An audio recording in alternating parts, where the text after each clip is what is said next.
É um momento muito especial, como eu disse, de trocar informações. Eu sempre inicio dizendo o seguinte: a beleza do direito, ela está exatamente na diferença que se dá à interpretação de normas. Então hoje, isso é muito bom para o advogado, uma determinada tese de um jeito, para outro de outro. É essa a beleza do direito, não é uma lógica. É algo que funciona e extrapola, eu diria, os limites do ser humano, muitas vezes. E hoje aqui que nós vamos fazer é exatamente discutir sobre alguns pontos criados na jurisprudência em função exatamente desse desenvolvimento de teses, dessa criatividade, dessa interpretação de normas. Então eu vou pedir licença a todos para ficar aqui em pé, que eu me sinto mais à vontade. Eu trouxe esse material aqui para uma eventual consulta depois, se for necessário. Então, o que nós vamos falar aqui hoje? Nós vamos falar sobre a visão da jurisprudência, a penhora de bens e a visão atual da jurisprudência. Para a gente falar um pouquinho sobre esse tema, penhora, primeiro nós temos que fazer um pouco de análise. Nós queremos penhora num processo de execução? A resposta pode ser depende. Porque o objetivo maior da execução é o pagamento. Nós não queremos penhora, mas, diante de uma necessidade, diante do não pagamento, ela se faz imprescindível ou a última alternativa que nós temos para receber o crédito. Mas vamos lá na definição de penhora. Tudo isso nós vamos analisar aqui, chegar até o momento de jurisprudência para se entender o que vem acontecendo, principalmente no STJ, sobre esse tema penhora. Então nós temos aqui uma definição. Ato executivo cuja finalidade é a individuação e preservação dos bens a serem submetidos ao processo de execução. Meio de que se vale o Estado para fixar a responsabilidade executiva sobre determinados bens do devedor. Aqui começa a nossa grande, eu diria, a grande jornada do processo de execução, com a própria definição de penhora. Quando nós falamos ali, ato executivo, cuja finalidade é a individuação e preservação dos bens, nós nos deparamos com o primeiro problema.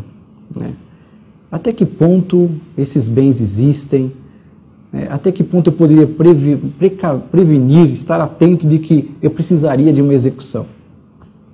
Muito difícil a gente ter isso na cabeça, muito difícil você prever essa necessidade, mas não deixa de ser uma das ferramentas. Aí nós vamos fazer uma análise rapidamente dos direitos que amparam, os direitos que amparam o credor. Quando nós falamos em direitos que amparam o credor, nós vamos lá no Código de Processo Civil e vamos fazer uma análise rapidamente, porque o nosso foco não é a penhora em si, mas a visão atual da jurisprudência. Então nós temos que passar por essa fase para entender o que é que a jurisprudência vem, qual é o entendimento atual da jurisprudência sobre penhora. O primeiro item, que foi em razão da reforma que nós tivemos no processo de execução, foi a possibilidade de se averbar no registro de imóveis, o registro de veículos ou o registro de outros bens sujeitos a penhora ou arresto. O que se objetivou aqui? Dar uma guarida ao credor, de modo que ele pudesse ter uma ferramenta já no início da ação. Notem que averbar no registro de imóveis, veículos ou outros bens, penhora e ele já cogitava arresto. Então foi a primeira visão que o legislador teve de começar a colocar nos eixos a questão do credor. Porque até então, até a reforma que nós tivemos, tudo caminhava mais no sentido protetivo do que da própria execução do crédito, da própria satisfação do crédito. Depois nós viemos com outro item, fraude de execução, alienação ou oneração de bens efetuada após a averbação. Mais uma ferramenta para o credor. Só que depois nós vamos ver lá na frente, quando nós começarmos a entrar no assunto de jurisprudência, essa questão de fraude de execução, ela começou a tomar um rumo um pouco distante da finalidade do legislador quando fez a reforma do Código de Processo Civil. Mais um item. Considera-se atentatória à dignidade da justiça o ato executado que não indica quais são e onde se encontram os bens sujeitos a penhora e seus respectivos valores. Eu já dizia há alguns anos E quando surgiu a reforma, quando nós tivemos a reforma do Código de Processo Civil, que dificilmente nós veríamos ter alguma praticidade esse item. Porque por mais que você requeira, determine-se, ou o juiz ali determino que indique quais e onde se encontram os bens para que eu possa penhorar. Muitas das vezes, mal citação você consegue fazer no processo de execução, quiçá você conseguir que ele indique bens para penhora. Tá? Então, já uma outra grande dificuldade. Surgiu também a oportunidade, deixa eu virar aqui, de indicar bens a serem penhorados na petição inicial, como eu disse, não só pedir o registro, como indicar na própria petição inicial. Depois vem um item, o juiz poderá determinar a intimação do executado para indicar bens passíveis de penhora na pessoa de seu advogado e não tendo será intimado pessoalmente. Tudo aqui que nós estamos vendo foi feito na reforma para se tentar o quê? Agilizar o processo de execução. A impenhorabilidade não é oponível à cobrança de crédito concedido para aquisição do próprio bem. Aqui entrou em linha com a Lei 8.009, que já dispunha nesse sentido. Permitiu a penhora online. Tá? Essa penhora online, ela trouxe, no primeiro instante, quando ela começou a ser implantada há alguns anos, ela trouxe muita discussão, e a gente vai estar olhando aqui daqui a pouco alguns julgados sobre isso. Começou a se criar várias divergências. Posso penhorar online? Como é que eu resguardo o dinheiro daquela conta que é proveniente de salário? E quando for conta corrente, conjunta, o que eu faço com isso? Penhoro tudo? Não posso penhorar? Então, tudo isso foi criando mais discussões no processo de execução. Penhorar o faturamento da empresa. Penhorar o imóvel para execução da hipoteca sobre o imóvel oferecido como garantia real pelo casal ou pela entidade familiar. Mais um assunto que trouxe muita polêmica que a gente vai estar vendo. Aí nós vamos partir aqui para situações que impedem a penhora do devedor. Nós vamos comentar um pouquinho sobre isso também. O primeiro item, bens inalienáveis e os declarados por ato voluntário não sujeitos à execução. Isso já estava previsto anteriormente e se manteve. Os móveis, pertences e utilidades domésticas que guarnecem a residência. Para quem teve a oportunidade de ver, quando surgiu a Lei 8.009/90, se assistiu aí um cenário de muita discussão em torno disso. Que bens que guarnecem a residência? E na época ainda não se falava em TV de LCD, não se falava muito nisso, se falava assim da televisão, se deveria ser uma televisão na casa, não poderia ter uma casa em cada ambiente. Se discutiu dos móveis, se aqueles móveis seriam necessários ou não, o freezer, micro-ondas, etc. Começou a se discutir uma série de coisas em função da própria Lei 8.009 e em função do próprio artigo que já existia. Salvo os de elevado valor ou que ultrapassem as necessidades comuns correspondentes a um médio padrão de vida. Ele vai estar falando de alguns julgados aqui sobre isso, que fala essa questão médio padrão de vida. O que é um médio padrão de vida? Né? O que é para um pode não ser para outro. Os vestuários, bem como os pertences de uso pessoal do executado, salvo se de elevado valor. E vamos passando aqui rapidamente os vencimentos, subsídios, soldos, salários, remuneração, proventos e aposentadoria. Aqui se preocupou nesse artigo exatamente guarnecer a subsistência da pessoa. Tá? Os livros, as máquinas, as ferramentas, os utensílios, os instrumentos e outros bens móveis, etc. Seguro de vida. Tá? Materiais necessários para obras em andamento, salvo se essas forem penhoradas. Pequena propriedade rural, assim definida em lei. Recursos públicos recebidos por instituições privadas para aplicação compulsória de educação, saúde e assistência social. Depois nós tivemos aqui até o limite de 40 salários mínimos a quantia depositada em caderneta de poupança, os recursos públicos do fundo partidário recebidos nos termos da lei. Eu estou lendo porque é necessário, mas a gente vai depois entender o porquê que a gente está passando por isso. O imóvel residencial próprio do casal da entidade familiar é impenhorável. Eu fiz uma passagem rápida nesses dois artigos, nos dois artigos, tanto que permite a penhora como que não permite a penhora, para a gente começar a ver daqui para frente o que está acontecendo em função de todas essas regras que foram colocadas no Código de Processo Civil ou até mesmo da própria Lei 8.009/90. É aqui que a gente começa o grande ponto da nossa conversa, eu diria. Tá? E o primeiro ponto, que a gente já entrando no aspecto de jurisprudência propriamente dita, tá? nós vamos falar um pouquinho sobre a questão, que eu não consigo enxergar ali na tela, por isso que eu estou pegando aqui pelo papel. Aqui. Ah, agora deu. Vamos lá. Obrigado. Primeiro ponto aqui do nosso debate. Garantia hipotecária de empréstimo. Então, precisamos dividir aqui alguns conceitos. Se faz necessário a gente entender o que está passando pela cabeça do STJ sobre esse tema. Garantia hipotecária de empréstimo, até então se tinha como penhorável. A hipoteca está lá na Lei 8.009 como bem penhorável, então eu posso penhorar. Então, se o devedor deu o imóvel em garantia, é hipoteca. Penhora.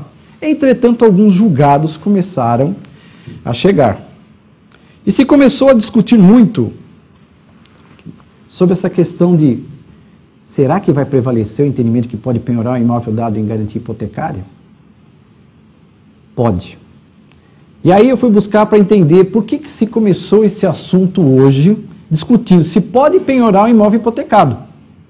Em função de alguns julgados, tá? Em função de algumas decisões do STJ que precisam ser muito bem analisadas para não se ter uma interpretação equivocada da penhora. O que é que o STJ está entendendo como não penhorável? Quando é que você constitui uma hipoteca que você entende que esse imóvel não pode ser penhorado, embora seja hipotecado? É na hipótese em que não restar comprovado pelo credor de que aquele empréstimo ele foi para beneficiar a pessoa que otorgou a garantia hipotecária. Vamos citar um exemplo. Pessoa jurídica procurou a instituição financeira e quer renegociar a dívida. Ela, pessoa jurídica, não constitui nenhuma garantia. Entretanto, os sócios vão lá e nomeiam um imóvel em garantia hipotecária, para garantia da pessoa jurídica. Como nesses casos em especial, nesses casos específicos, não restou comprovado de que os sócios foram beneficiados com aquele empréstimo, com aquela renegociação de dívida, o STJ diz o seguinte: tem que prevalecer acima de tudo a moradia, os princípios basilares da Lei 8.009/90. Eu tenho que dar essa proteção ao cidadão para ele não dar o imóvel dele em garantia de dívida de outrem. Foi isso exatamente que originou esse entendimento do STJ num caso isolado e depois mais um outro. Daí para frente se começou a discutir, nós vamos avançar, outros aspectos com relação à possibilidade da penhora do imóvel hipotecado, nessas condições. Onde eu quero chegar aqui? Eu quero chegar no ponto de que o imóvel dado em garantia hipotecária, ele pode ser penhorado sim. Em renegociação de dívida, também. O cuidado que o profissional tem que ter é analisar desde o início, tá, a situação, se foi para benefício da dívida, se o casal ou aquela pessoa que está dando em garantia hipotecária, tá, ele também se beneficiou do empréstimo ou está se beneficiando mesmo que indiretamente da renegociação de dívida. E muitas das vezes, o que acontece? É justamente o sócio que indiretamente está se beneficiando, tá? Muitas vezes é o casal que também está se beneficiando do próprio resultado da empresa, mas que não resta comprovado desde o início da discussão em torno da penhora. Tá? E aí eu vi aqui o maior problema. Nós temos algumas regras de recurso especial que elas não podem, eu diria que elas devem ser seguidas. E todo mundo que milita com recurso especial e recurso extraordinário sabe que existem regras que exatamente fazem com que o recurso não suba. Essa é a ideia. Então, por isso que o advogado tem que tomar muito cuidado já na primeira instância, porque é o momento que ele começa a produzir a prova, que depois não passa para o STJ, porque é súmula 7. E nesses casos específicos, o que aconteceu? Não restou provado e também não é o ambiente se discutir mais a prova, se beneficiou ou não o casal no STJ. Foi isso que acabou gerando alguns acordos nesse sentido. Tá? E outros também. Depois dessa situação, nós começamos a ver outras discussões que a gente vai estar falando aqui na apresentação, que vai causando um mal-estar terrível, porque daqui a pouco começa a se ter a impressão de que você não pode penhorar nada. Não é bem a situação. Por isso que é importante você, no momento já de discutir essa questão da penhora, começar a se atentar para um detalhe que pode caracterizar o resultado de um processo como um todo. Eu vou me permitir aqui, e há necessidade de ler, porque ementa não tem jeito, tá? Só para a gente citar. Eu citei todos Nós temos aí, vale a pena, eu não sei se foi disponibilizado o material para vocês, se não foi, mas esses acordos que eu citei ali, eles são muito interessantes, vale a pena vocês anotarem se puderem, porque eles trazem uma gama de informação muito boa. Eu vou me permitir ler uma ementa aqui da ministra Nancy Andrighi, só um pedaço. A ressalva prevista, isso daqui é do recurso especial 660-868 de São Paulo, também está citado ali na apresentação. A ressalva prevista no artigo 3º, inciso 5º da referida lei, limita-se à execução hipotecária, admitindo apenas nessa modalidade constritiva a penhora do bem de família sobre o qual recaiu a hipoteca. Não há de se falar em afastamento do privilégio legal na execução de outras dívidas que não aquela garantida pelo gravame hipotecário. Isso é de junho de 2005. Vamos pegar mais recente, 2010, ministro Cirine Benetti. Conforme o artigo 3º, inciso 5º da Lei 8.009 de 90, é autorizada a penhora do bem de família quando dado pelo casal ou entidade familiar em garantia hipotecária da dívida exequenda. É exatamente o que eu falei. Hipótese em que o acordo recorrido não se manifestou a respeito do beneficiário do empréstimo e não houve interposição de embargos de declaração. Aqui foi o inverso. A parte contrária não discutiu a questão da prova. Não provou, prevaleceu de que o imóvel, que é o empréstimo, beneficiou o casal. Só mais um aqui favorável. A Corte Estadual decidiu em sintonia com o entendimento firmado por esse Superior Tribunal de Justiça, no sentido de que a impenhorabilidade do bem de família é inoponível quando a hipótese versar sobre execução de hipoteca instituída como garantia real da própria dívida, sendo os devedores os beneficiários diretos. Esse ponto de hipoteca eu coloquei como número 1 aqui da nossa conversa, exatamente em função dessa, hoje, uma certa polêmica em relação à possibilidade da penhora, como eu disse no início. E eu vou me permitir aqui ler acordos desfavoráveis, para dar exatamente, para a gente firmar esse entendimento. É o recurso especial 886-632 do Rio Grande do Sul. Tá? E o que ele fala? A exceção à impenhorabilidade prevista no artigo 3º, inciso 5º da Lei nº 8.009/90, não se aplica à hipótese em que a hipoteca foi dada para garantia de empréstimo contraído pela empresa, da qual é sócio titular do bem, onde reside sua família. Um outro, na mesma linha, a exceção à impenhorabilidade prevista no artigo 3º, inciso 5º da Lei 8.009, não se aplica à hipótese em que a hipoteca foi dada para garantia de empréstimo contraído pela empresa, da qual é sócio titular do bem. Mesma coisa. E um outro acórdão, é o agravo 1051, também está ali, 257, que vai na mesma linha. Tá? Hipótese em que o acordo recorrido assentou que houve benefício direto do casal, não havendo prova de vício de vontade, e aqui já é favorável. Tá? Ou seja, fechando esse assunto, o que nós queremos deixar registrado é o nosso entendimento de que a penhora do bem hipotecado, ela permanece. O que deve se observar e que deve restar provado pelo profissional é beneficiou ou não o casal. Tá? O empréstimo foi concedido ou a própria renegociação da dívida. Tá? Vamos entrar agora num outro ponto polêmico aqui, que é a penhora online. A penhora online, tá? O que é que ela traz de discussão? Né? O que é que mais hoje se está se debatendo nos tribunais estaduais de todo o país? É a questão da preferência. Tá? Então, é dinheiro. Né? Penhora online recai sobre dinheiro, mas por incrível que pareça, existem discussões hoje em torno do quê? Mas não deve prevalecer o princípio da menor onerosidade ao devedor? Então eu tenho bem, eu tenho dinheiro que eu penhorei, mas eu tenho um bem que eu quero nomear a penhora. Ora, se eu tenho um bem que eu quero nomear a penhora, é menos oneroso. E o dinheiro eu preciso. Tá? Hoje essa questão praticamente está pacificada, tá? No sentido de que não está aqui se infringindo regra nenhuma da menor onerosidade ao devedor, de forma alguma, porque o dinheiro é o primeiro na ordem de preferência de penhora. Tá? Mas aí nós temos uma outra situação, quando a gente fala sobre essa questão de penhora, que é a questão da natureza salarial.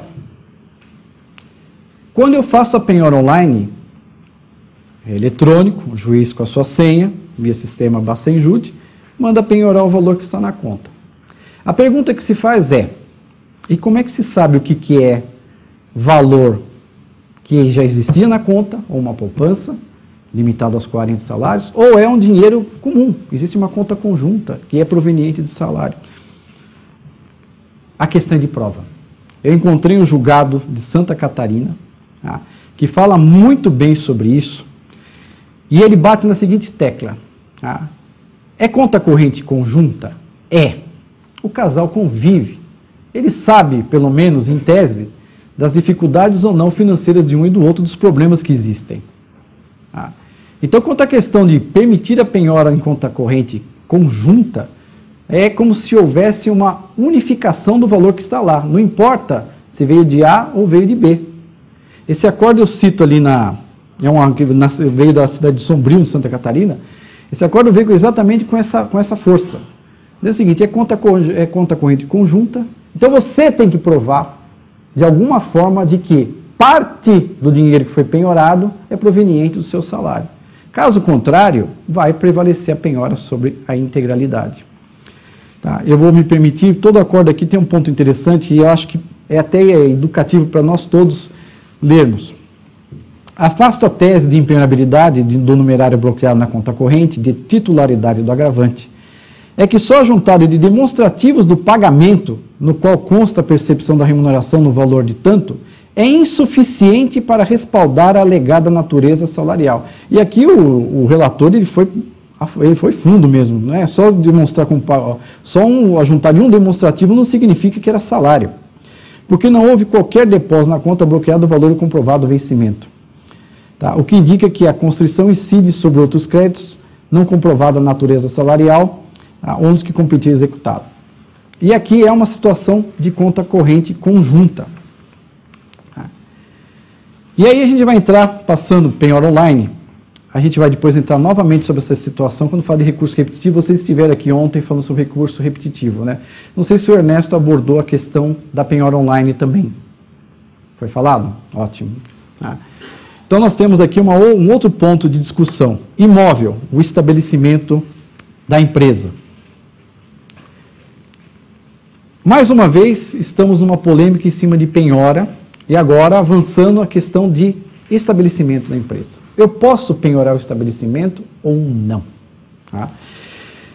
Existem aí algumas decisões que estão trazendo um certo receio com relação à penhora do estabelecimento, porque hoje já nasce na cabeça dos julgadores a tese de que o estabelecimento comercial ele deve permanecer por ser a fonte de sobrevivência, não só da sociedade, como dos sócios, como dos empregados, etc. Tá? Só que existe aqui algumas alternativas. A penhora do imóvel de estabelecimento ela só não pode acontecer, é óbvio, quando não existem outros bens para garantia. Mas isso é até uma questão de lógica. Mas parece até simples, mas existe muita polêmica no STJ sobre isso. Tá? Você fala assim, poxa, mas se tem o estabelecimento comercial e tem outros bens, eu vou penhorar os outros bens, não vou penhorar o estabelecimento. Nem sempre, porque você vai em cima daquele que é mais valioso. E nessa hipótese, se você tiver um estabelecimento comercial, é aquele que recupera teu crédito e tem outros, você vai em cima do estabelecimento, porque não é o único. E se for o único, o STJ tem entendido de que não. Tá? Tem um acordo exatamente nesse sentido, do ministro Luiz Fux, 1114-767 do Rio Grande do Sul, que diz assim na ementa: a penhora de imóvel no qual se localiza o estabelecimento da empresa é excepcionalmente permitida. Olha só que ele coloca essa exceção. Quando inexistente outros bens passíveis de penhora e desde que não seja servil à residência da família. Esse assunto, residência da família, nós estaremos avançando aqui, é uma situação que atinge diretamente, eu diria que o pequeno empresário. Próximo acordo nós vamos falar sobre isso. Então o que deve ser observado na penhora do estabelecimento comercial? Exatamente isso. É o único? É. Cuidado. Aí tem que usar um pouco da criatividade para se buscar esse bem. Caso contrário, você vai chegar no STJ e vai se deparar com essa situação que nós vemos aqui. Ainda falando sobre a questão do imóvel, estabelecimento da empresa, Nós temos um outro julgado recente que fala exatamente da pessoa jurídica pequena empresa. Pequena empresa com conotação familiar. Pequena empresa com conotação familiar, o STJ tem entendido de que não é penhorável. Tá? Aí a pergunta que pode ser feita, e se eu for credor, o que eu faço? Se for um único bem que me permita recuperar o meu crédito. Existe julgado exatamente favorável de que você pode penhorar se for um único bem. Então você tem duas situações, mas a que está prevalecendo hoje no STJ é exatamente no sentido de que não pode penhorar. Tá? Nós vamos falar um pouquinho agora deixa eu só passar aqui, que eu já falei do pequena empresa. Os bens úteis necessários às atividades da empresa. Tá? Esse daqui já, embora parecesse uma situação bem lógica, você não pode penhorar os bens de funcionamento da empresa. O debate se cria no seguinte sentido: e como se saber se aquele bem é essencial para a atividade da empresa? Como é que você prova isso? Essa é a grande dificuldade e é exatamente, vou voltar um pouquinho àquilo que eu disse no início. O cuidado do advogado lá atrás, mesmo no auto de penhora, descrição no auto de penhora, com toda a individualização, de forma que você possa depois sustentar de que, além daqueles outros bens, existiam outros. De alguma forma você tem que provar isso, porque caso contrário você vai cair exatamente na alegação de que você estaria penhorando bens indispensáveis ao funcionamento da empresa. Isso vai muito do momento da penhora. Você tem que ir lá, tem que acompanhar o oficial de justiça, tem que saber o que ele está penhorando, o que é que ele está, como é que ele está lavrando o auto, dá uma olhada na empresa, ele não pode, mas converse com o oficial de justiça, veja como é que está sendo tratado o assunto lá na ponta, porque depois você tem lá uma empresa que tem 10 turnos, e desses 10 turnos só 5 funcionam, 5 não estão funcionando já faz muito tempo. Está parado porque não tem serviço, não tem atividade, a empresa não está rodando. Tá? Então é necessário, e eu trago esse acórdão aqui, por quê? Exatamente a situação como essa. Não restou provado até chegar no STJ, e depois bateu novamente na questão da súmula 7, né, da possibilidade de se penhorar esses bens. Por quê? Houve a alegação de que eram bens indispensáveis para o funcionamento da empresa. Tá? Vou passar aqui uma outra questão que também é atual. É a questão da penhora da garagem, da garagem do bem quando tem matrícula individualizada. Como vocês verão, nós temos hoje uma súmula que trata desse assunto, mas ainda existe discussão em torno disso. Tá? Por quê? Até eu coloco aqui para todos, quando se fala em súmula, a gente não pode tratar a súmula como recursos repetitivos. Eu acho que o Ernesto deve ter falado alguma coisa sobre isso ontem, não sei se foi. Mas, não, porque recurso repetitivo é uma regra, você não consegue mudar em função de todos os mecanismos processuais. Mas súmula é um entendimento uniforme do STJ ou dos tribunais. Não significa que a súmula ela não muda. Tá? Então isso tem que ficar muito claro, porque às vezes quando se fala de súmula, se imagina que é uma regra, acabou. Súmula não é lei. Dependendo da tese que você colocar em discussão, nós podemos mudar. Nós temos o exemplo aí da súmula que tratava do leasing, se me falha a memória, né? Foi o leasing, eu não me lembro o número das súmulas, do VRG. Nós tivemos essa súmula que foi alterada. Né? Que foi alterada. Tá? E ainda assim, então por isso que a gente se depara com alguns acordos e de questões levantadas recentemente em torno da questão da vaga de estacionamento com matrícula própria. Existe uma súmula, mas existe discussão em cima disso, porque se tenta exatamente afastar essa possibilidade. Esse acordo que eu tenho aqui é do dia 22 de março de 2011. É bem verdade que o processo vinha caminhando aí há 1 ano e meio. É o recurso especial 950177 de São Paulo, e a ementa foi em cima da súmula. Mas isso daqui é óbvio que teremos advogados que vão continuar batendo até mudar essa regra. É possível a penhora de vaga autônoma de garagem com registro em matrícula própria, mesmo quando relacionada a bem de família. Então você tem a matrícula individualizada, você pode penhorar. Isso é simulado, a gente vai ver um pouquinho mais adiante. Penhora sobre o faturamento. Tá? Eu vou trazer aqui em discussão duas situações. Penhora e faturamento, primeiro que nós temos horror a isso, né? Porque penhora e faturamento, você tem que entrar na contabilidade da empresa, você tem que saber se está tendo ganho ou não, tem que colocar uma pessoa lá, e aí eu vou passar no primeiro ponto. Tá? A exigência da lei fala em administrador judicial, você tem que ter um administrador para controlar a conta. Fato curioso é que eu encontrei um acórdão do ministro Humberto Martins, e esse acórdão, deixa eu só ver a data, 15 de fevereiro, recente, 15 de fevereiro de 2011. Tá? E o que ele fala? E aqui é curioso, pessoal. Eu posso operar a penhora, tá? Ele dispensa a figura do administrador judicial e permite a figura do depositário. Né? Ele aqui quebra bastante aí a regra que nós temos, porque sempre quando você penhora o faturamento, você imagina quem será o administrador. Nesse acordo, ele permite que seja nomeado um depositário, uma pessoa da própria empresa, só que com a obrigação de prestar contas em cima da penhora do faturamento. Esse acordo eu achei bastante interessante, que ele quebra bastante o paradigma, tá? Exatamente nesse sentido, da grande dificuldade que nós temos em nomear um administrador. E até se fala da questão das despesas. Porque você, contratando administrador, você teria um ônus. E o próprio depositário, uma pessoa da empresa, ele só tem a obrigação de prestar contas ao judiciário. É um acordo bastante interessante. Ainda em cima do faturamento da empresa, tá, nós temos um outro debate. É a questão do percentual de faturamento da empresa. 10, 20, 30%, quanto é que eu posso penhorar do faturamento da empresa? Na verdade, existe muita divergência em relação a isso, mas eu encontrei um acórdão que transmite exatamente a mentalidade do STJ. Né? É do ministro Luiz Fux, 1116-287. Ele fala o seguinte: penhora de faturamento não obedece percentual. O faturamento que pode ser penhorado, o percentual deve ser aquele que permita com que a empresa continue pagando suas contas, continue em funcionamento e também possa, de uma certa forma, pagar a sua dívida.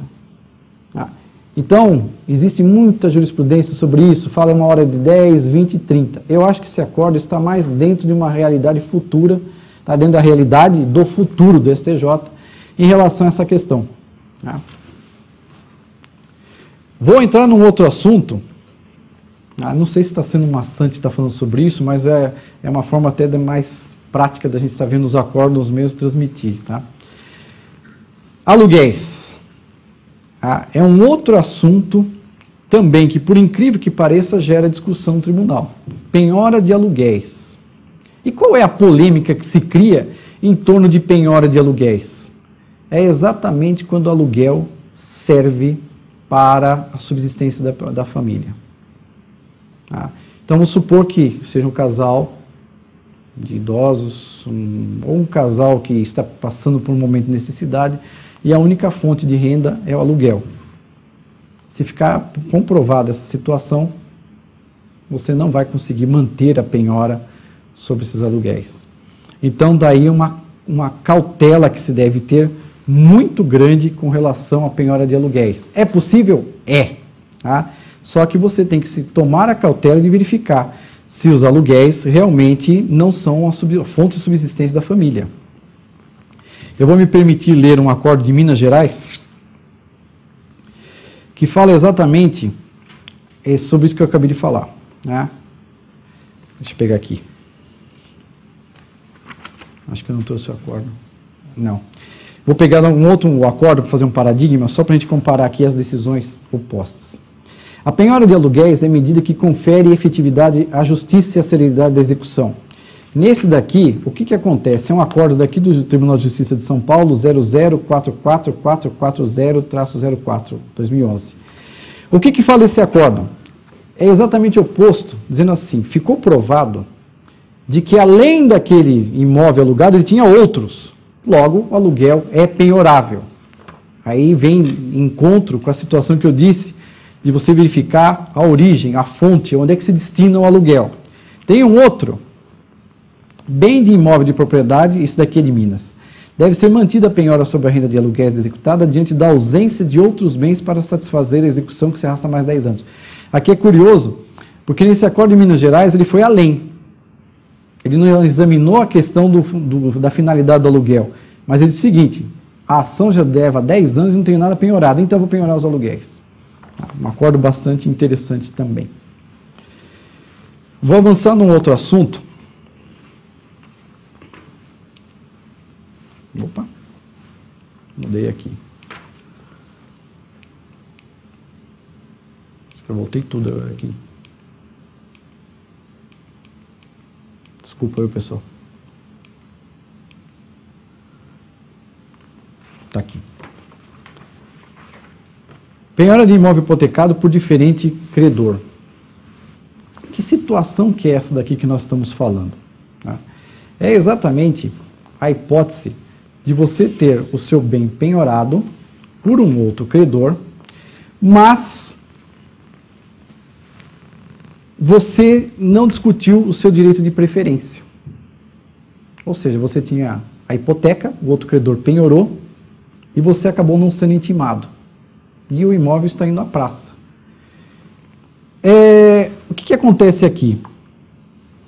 É necessária a intimação do credor hipotecário? Com certeza. Mas e se esse imóvel for arrematado? Eu posso anular a arrematação? Sim. É possível a arrematação. Eu falo isso, parece também um assunto batido, vamos dizer assim, mas que tem muita discussão no tribunal. Levei à praça, e aí a discussão é o seguinte: eu sou credor hipotecário, não fui intimado, a praça do outro lado foi realizada, perfeita e acabada, então discuto, se tem uma legislação que fala aqui, um artigo que fala que com a assinatura do auto torna-se perfeita e acabada, prevalece o quê? O auto de arrematação ou prevalece a hipoteca? Então, para se entender aqui, é a hipoteca. Tá? Isso é bastante importante, é bastante julgado, esse recurso, esse agravo que nós colocamos aí, ele fala muito bem sobre isso. Tá? A conta conjunta nós já falamos, trata-se de um acordo que aqui eu já comentei. Tá? A intimação da penhora na pessoa do advogado. Tá? É um outro acordo também do STJ, que fala o seguinte: penhorei o bem, intimei via publicação o advogado, está feita a penhora. Tá? Bastante interessante isso daqui, porque a polêmica mas não tem que ser a intimação pessoal. Né? Esse acordo ele fala exatamente, intimou o advogado via edital, está valendo. Tá? Vamos avançar um pouquinho, porque ainda tem bastante coisa aqui. Tem bastante, penhora gera bastante assunto para a gente discutir. O outro assunto que a gente vai estar falando aqui, penhora de elevador. Já fiquei imaginando isso, né? Penhora de elevador. E tem pedido de penhora de elevador.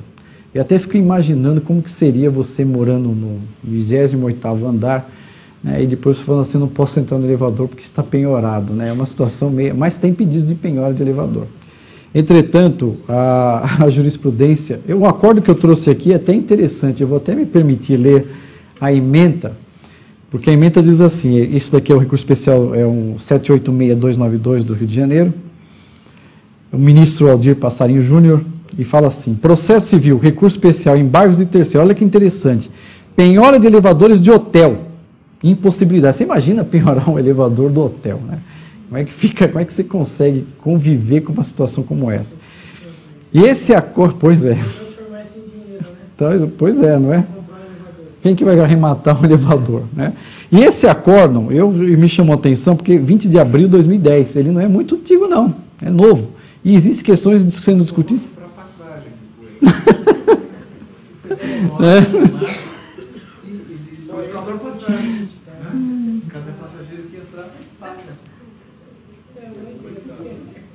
Pois é.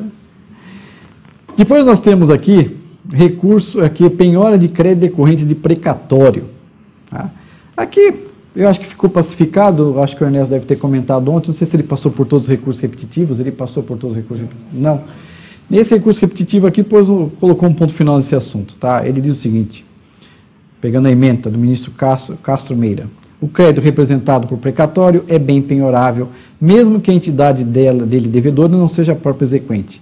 A penhora de precatório equivale à penhora de crédito, não de dinheiro. Aqui nesse segundo item ele chama muita atenção porque ele não coloca, vejam bem, a penhora de precatório equivale à penhora de crédito e não de dinheiro. E é verdade, né? Porque a gente sabe que precatório não é dinheiro na hora, né? Precatório é dinheiro a longo prazo, né? E muitas vezes bem longo.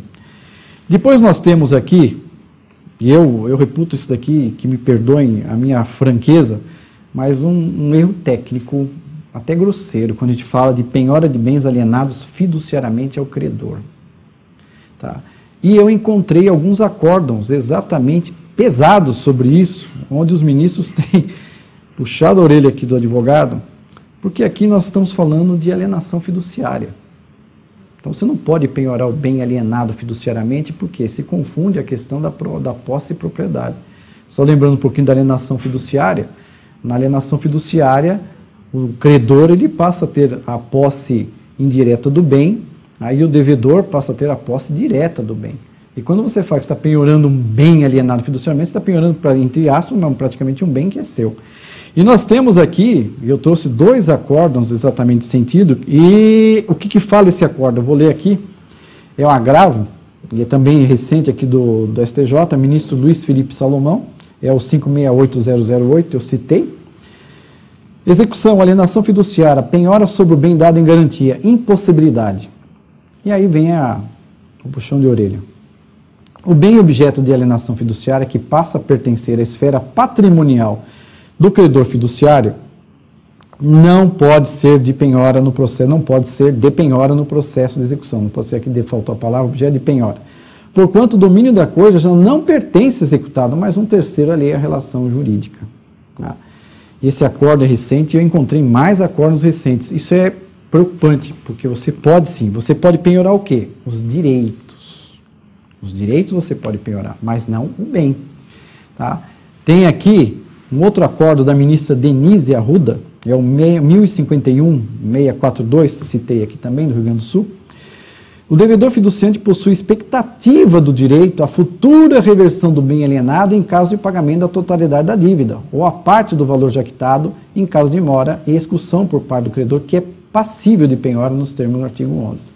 Aqui cita a lei fiscal, porque era um caso de lei fiscal. Passamos aqui por alguns julgados do STJ. E aí nós vamos avançar um pouquinho agora por súmulas. Aqui não me aparece, aqui eu vou me permitir ler aqui.